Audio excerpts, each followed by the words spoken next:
This 39 Dunedin News Bulletin proudly brought to you in association with Alex Campbell's Menswear.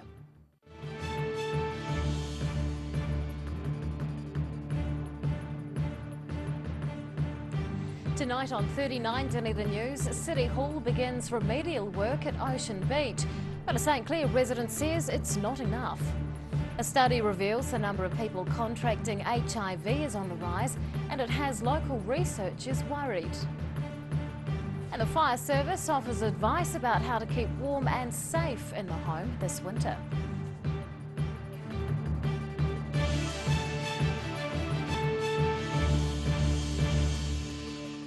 Good evening, Dunedin. I'm Rebecca Dupree. Remedial work is underway to prevent further erosion along the city's main beachfront.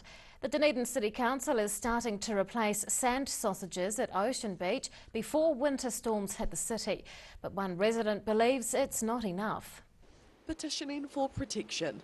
The St Clair resident is pushing for more action along the coastline as approaching winter storms could cause massive erosion. The City Council is installing more sand sausages, and this local says it's a necessary precaution for protecting residents. It is a good option. We couldn't leave those sand dunes exposed as they were last year because this winter's storms will simply come in and continue to erode to a point where it gets into the back boundaries of the residential properties. The council's putting 200 metres of sand sausages along Ocean Beach. Staff say the project includes new barriers being placed along the base of the narrowest stretches of dune. Work has just begun after a month's delay, and Brown believes it should have been done sooner to protect the fore-dune heading into winter. The work that's been started today, as it happens, it could have been actioned in January, February, March or April. Perfect sunshine, no risk of the winter storms, and there's no feasible reason why that hasn't been done. The city faced its first winter storm at the weekend, which Brown says stripped some sand but didn't have a huge impact on the dune. The council's putting an extra $100,000 towards erosion research and will review already commissioned reports before seeking further advice. I would like to see them do that with urgency, not to see a repeat of the pattern we've seen with this and with the delays. We just really haven't got the time to sit and wait for yet another report, and whether council will or will not take up the recommendations of that report.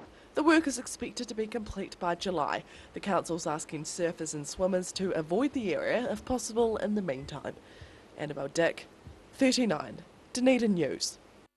This morning's heavy frost in the city served as a wake-up call to some residents following an extremely mild autumn. The New Zealand Transport Agency issued an ice warning for State Highway 1 from Pine Hill to Waitati. Police are also urging motorists to take more care when driving, especially in shaded areas and over bridges where black ice is common. The NZTA is installing more webcams and a weather station on the Northern Motorway for winter, providing real-time road conditions. A leading health department at the University of Otago has discovered concerning trends in relation to HIV diagnosis in New Zealand. Researchers say treatments for the virus appear to be working in stopping its progression to AIDS, but they're worried about the increasing rate of infection. Reading up on the latest findings, the director of the university's AIDS epidemiology group says HIV diagnosis in New Zealand remains high. That's based on the department's latest release of data. Well, there were 224 people diagnosed with HIV in New Zealand last year, or rather were found to be infected, because actually 39 of them had previously been diagnosed overseas. The numbers are similar to 2014, but they're high compared to years prior. So we certainly saw an increase, and the increase was mainly among men who have sex with men, which had gone up in those last 2 years. In fact, 68% of all last year's diagnoses were among that demographic. Just 19% were heterosexual men and women, and a few people contracted the virus through injecting drugs. One child was infected overseas, having been born to a woman with undiagnosed HIV. The concern really is that HIV is a preventable disease. It's an infection. There are ways that spread can be stopped. So it is a concern that numbers, not only that they're not going down, but they actually appear to be going up. He also says in the last 2 years, more people have been getting diagnosed early in their infection. which indicates an actually increase in incidence among gay and bisexual men. So that's really a worry. AIDS is a late stage of HIV and there are actually fewer people being diagnosed with AIDS. Associate Professor Dixon says that indicates treatments are stopping the progression of the virus, which is positive. But he says in terms of HIV infection, the problem's getting worse rather than better. Rosie Mannins, 39, Dunedin News.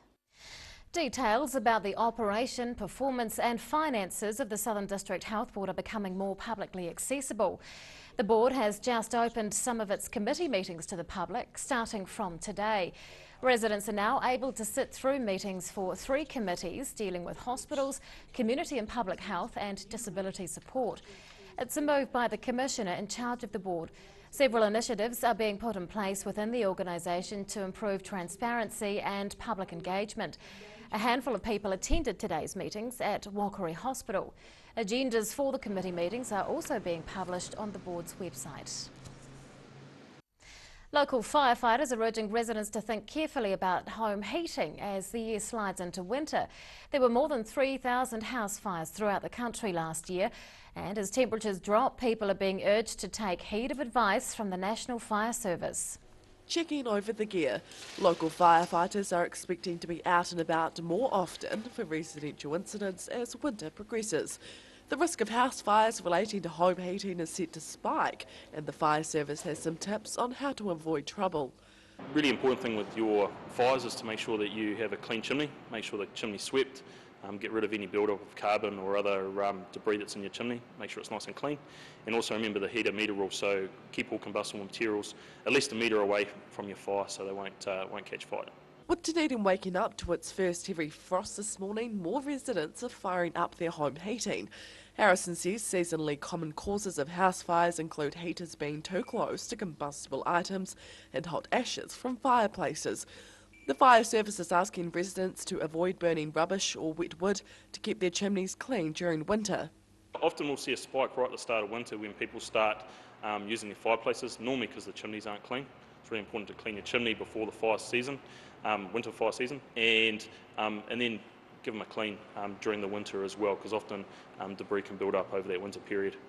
There were 3,214 house fires nationwide last year, and the number's been steadily increasing over the years. Fires related to chimneys are the third most common cause of house blazes. Harrison says a number of people aren't taking the right precautions locally, and is urging people to invest in smoke detectors. It's really important that people have working smoke alarms. We've had several fires recently in the Dunedin area where people haven't had working smoke alarms, and they've been fortunate to escape those buildings. So if you have smoke alarms, make sure they work, and if you don't have smoke alarms, go and buy some. Harrison says unattended cooking still remains the most common cause of house fires, followed by electrical faults. Annabelle Dick, 39, Dunedin News. Still to come on 39 Dunedin News, we find out what's on the agenda at this year's Foreign Policy School and why the university's zoology department is pointing the finger at the government. Hi, this time of year we like to keep our customers warm and comfortable, and we sell a lot of moleskins, and we've got them all on special. Check out these, Tussock Creep, 2 weights and they're a great price. We also sell Lee stretch moleskins, 5 different colours, short and regular. Great buying, moleskins, Alex Campbell Menswear, 3 stores. Every reason, every season, we're proud to dress the region. Alex Campbell Menswear, it fits. Come one, come all to the Larnac Castle Winter Ball. Traditional dancing, dining and fun to be had. Dress up in your Victorian costume and experience the glamour of yesteryear and witness the address of the haggis. Friday 22nd of July, get in fast as tickets are limited. Call 4761616 or go online to www.larnaccastle.co.nz. We're a 25 Moreau Place at Dog with Tails Cafe and Bar. So we take coffee very seriously. We do what's called contract roasting, so we're creating our own roasting profile and then doing our own blends. We're really focused on the craft of what we're doing. You know, we're going back, instead of going on mass-produced sort of cheap things, we're taking the time to really craft what we're making. Make it so anyone can come here and have a feed and be able to get something they're able to eat or that they want to eat as well. You're kind of getting a taste of cafes from all around the world when you come here.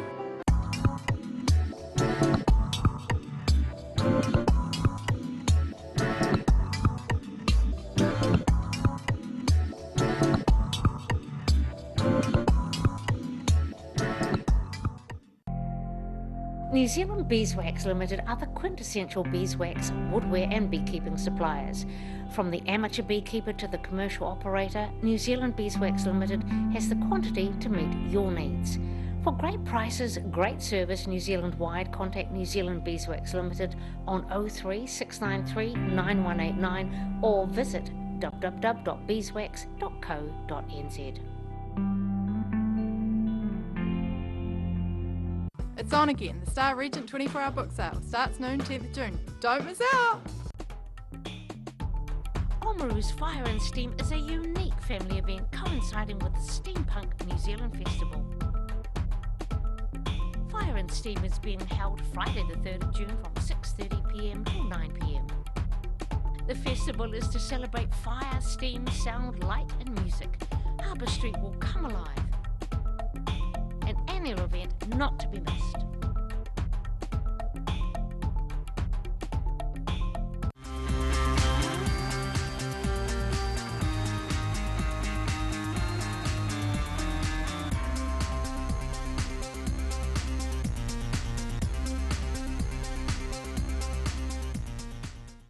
For professional, reliable and approachable service where your dream kitchen design can become an affordable reality, contact the team at Kitchens for Less. Call 455 9973 or visit us online.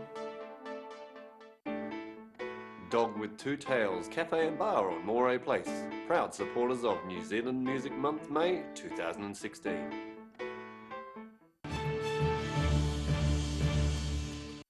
Welcome back. Local landlords are having to school themselves on upcoming changes to tenancy laws. New legislation requiring all tenanted properties to have smoke alarms and insulation has passed unanimously through the committee stages of Parliament. The Residential Tenancies Amendment Bill will make it mandatory for all rental properties to have smoke alarms by the 1st of July. It'll also be a requirement for landlords to install insulation by the middle of 2019. It's estimated 120,000 rentals don't have smoke alarms and 180,000 aren't insulated. And on that note, let's take a look at today's markets. The NZX 50 has closed the day up 35 points, it's now at 6,908. The FTSE is up 288 points. Sorry, the Nikkei is up 288 points. And to the exchange rates, and the Kiwi dollar is down against the Australian, but we are up against the other currencies we follow. Academics from around the world are heading to Dunedin this winter for the University of Otago's 51st Foreign Policy School. Associate Professor Paola Vocci is co-directing the event and she joins us to talk about it. Good evening. Hi, good evening. What is the Foreign Policy School?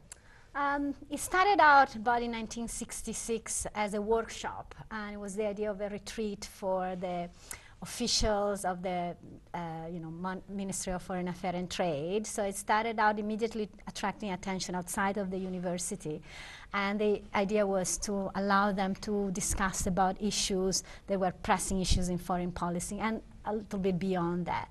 And then it kind of developed from there, and it became now a tradition. We are at the 51st issue of this school. And yes, so that's obviously much larger than it used to be, and it attracts people both from not just the Minister of Foreign Affairs and Trade, but also other government bodies, diplomats, NGOs, people working in the private sectors, academics, students, and members of the local community as well. How many people are you expecting to attend? It's hard to predict, but we average between 100, 150, depending, of course, on the issue, on the year. So we're aiming high this year because it's a topic that I think might attract around about 150 at least, maybe more, hopefully. Tell us about that topic. This here is on global politics and from state to social media. So we're looking specifically at the shift from, if you want, a top-down, sort of bottom-up flow of information. And of course, it's a blurring line between the two, and how, new technology also interacts with old media, and how it has impacted on specific foreign policies issues, but not only. How does this, the Foreign Policy School, influence the people who attend? We do think that this is one of the rare occasions in which university can reach outside the academic environment. Definitely has a big influence on MFAT. We have always a big delegation of young, especially young officials and people working there. They engage very actively, really, in our foreign policy school, both raising questions and also bringing in issues themselves that they contribute also to the topic oftentimes.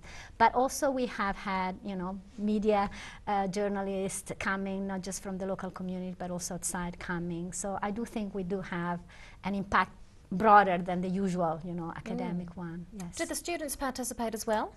Yes, quite a lot, and we're keen to increase the number of students.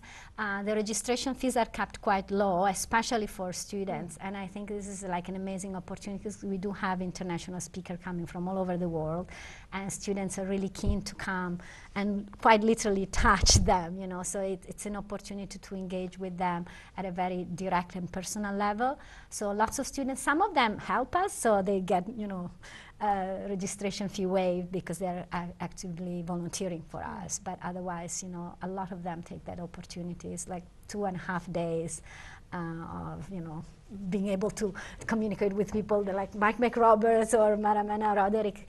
They'll also be there. So also, if you want, celebrities that they know, but also academics coming from the United States and all over the world, really. Which part are you most excited about?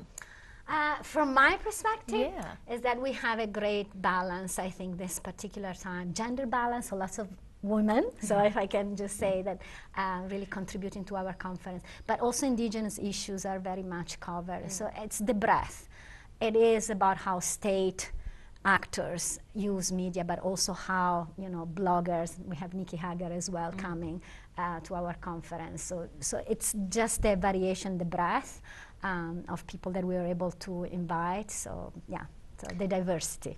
Associate Professor Paola Vocci, thank you so much for your time. Good luck with the Thank you for having me here. Cheers. Thanks. After the break on 39 Dunedin News, underreporting of fishing bycatch sees the university zero in on the government, and we're on the streets to see whether or not you're backing local wind farm development. Sir Bob Charles, New Zealand's greatest golfer and still going strong. I'm sure that Sportsville was a contributing factor to my success, and I'll continue to use it. Sir Bob Charles Sportsville, a product so good he puts his name to it. Well, I believe Sportsville helps maintain your quality of life. Now being used by active men and women globally to support strength and mobility. It works for me. Sir Bob Charles Sportsville in the new all-black pack. Call now for the Sportsville special, 0800 502 402. Dog with Two Tails Cafe and Bar on Moray Place. Proud supporters of New Zealand Music Month, May 2016. Oamaru's Fire and Steam is a unique family event coinciding with the Steampunk New Zealand Festival. Fire and Steam is being held Friday the 3rd of June from 6:30 p.m. till 9 p.m. The festival is to celebrate fire, steam, sound, light and music. Harbour Street will come alive. An annual event not to be missed.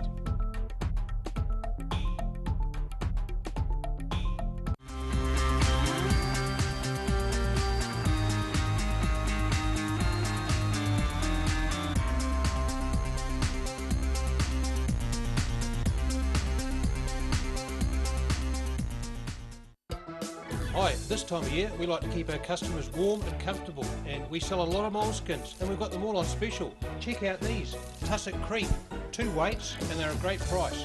We also sell Lee stretch moleskins, 5 different colours, short and regular. Great buying, moleskins, Alex Campbell Menswear, 3 stores. Every reason, every season, we're proud to dress the region. Alex Campbell Menswear, it fits. Finding that your grass seed just won't grow? Ready Lawn has the perfect solution for all those lawn woes. Call Ready Lawn today on 486 1819.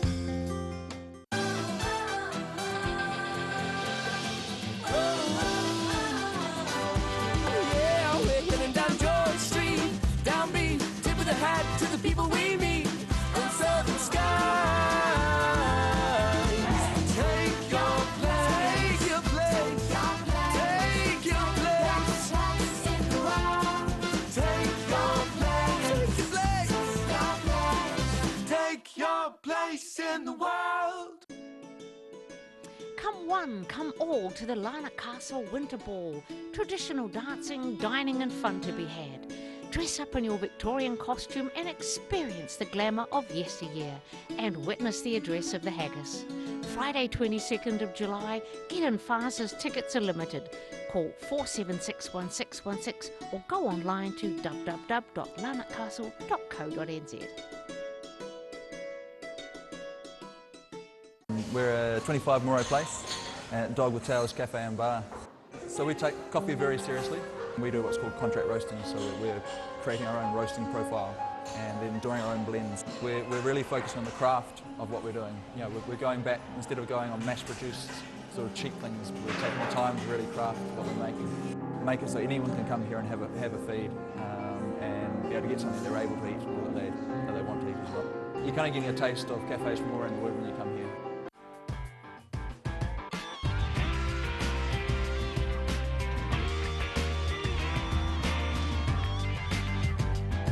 Tune in on Thursday for Motorsport Night on Dunedin Television.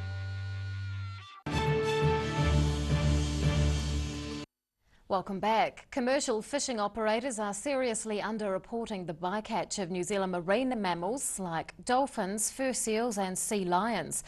The issue is being highlighted by local researchers at the University of Otago's Zoology Department, and they say the government's management of wildlife is flawed as a result. Taking stock of the damage, local academics are calling the government to attention over serious environmental problems resulting from commercial fishing. It's clear that the fishermen are not reporting marine mammal bycatch at the same rate as when there's an observer on the boat. So as far as what environmental impacts there are, we don't really know because we haven't got the full picture. Recent studies highlight the extent to which fishermen are reporting far less marine mammal bycatch than what independent observers see when they're on boats. In many cases, the industry's downplaying the problem by as much as 50 to 80%. For example, observers reported 117 dolphin captures between 2000 and 2011, but fishermen only disclosed 5. We haven't had any prosecutions despite this ongoing under-reporting. There's been no prosecutions, and even when they do capture it on footage, there are still legal hurdles, they call them, which mean they can't prosecute. The problem's being made worse by the fact observers are only covering a tiny fraction of commercial fishing operations.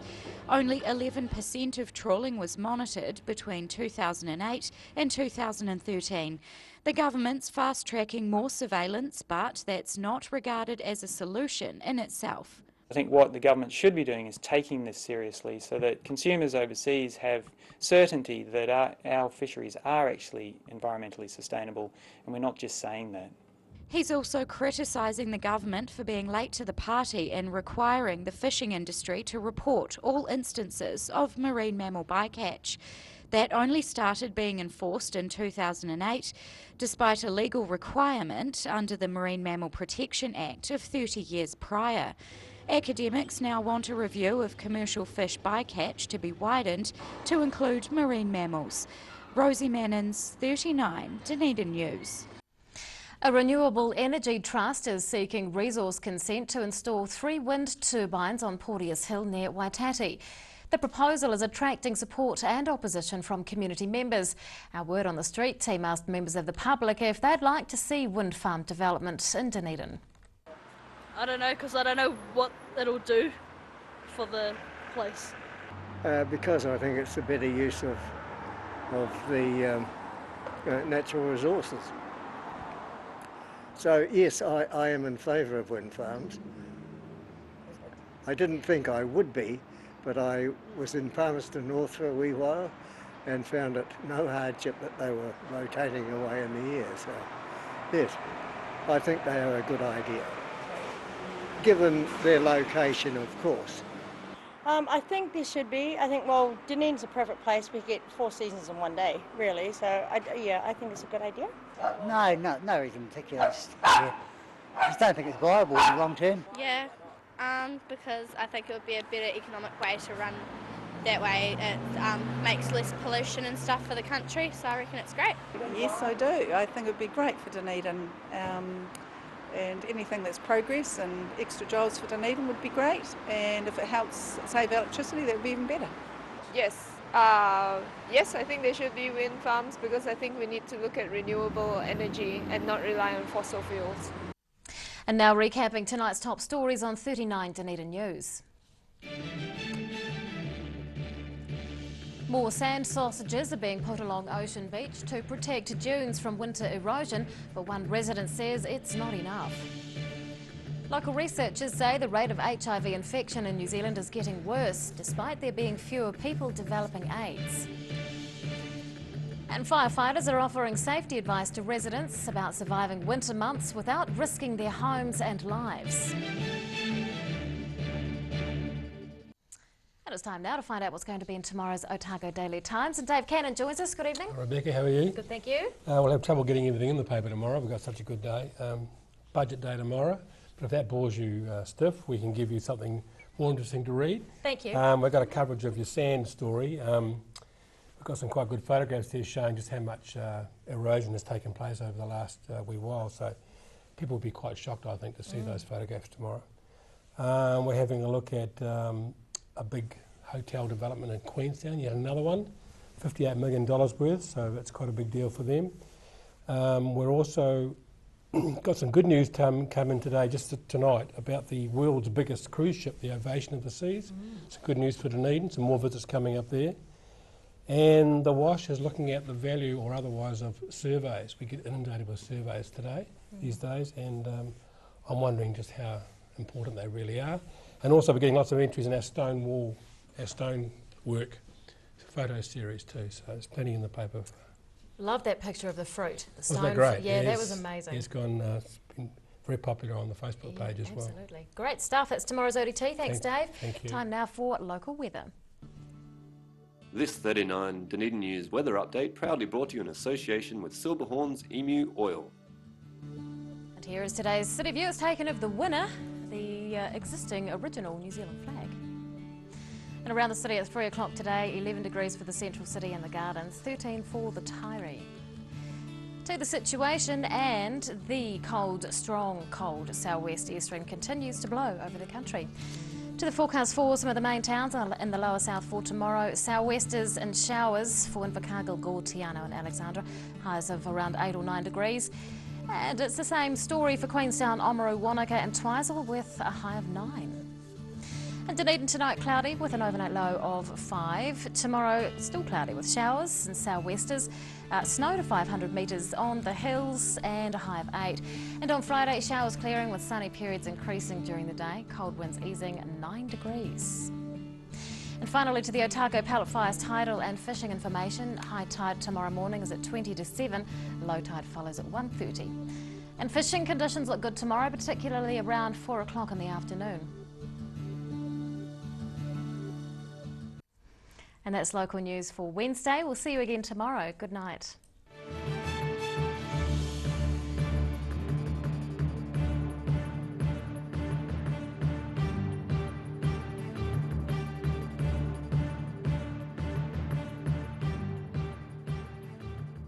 This 39 Dunedin News Bulletin proudly brought to you in association with Alex Campbell's Menswear. Supporting local content so you can see more of New Zealand on air.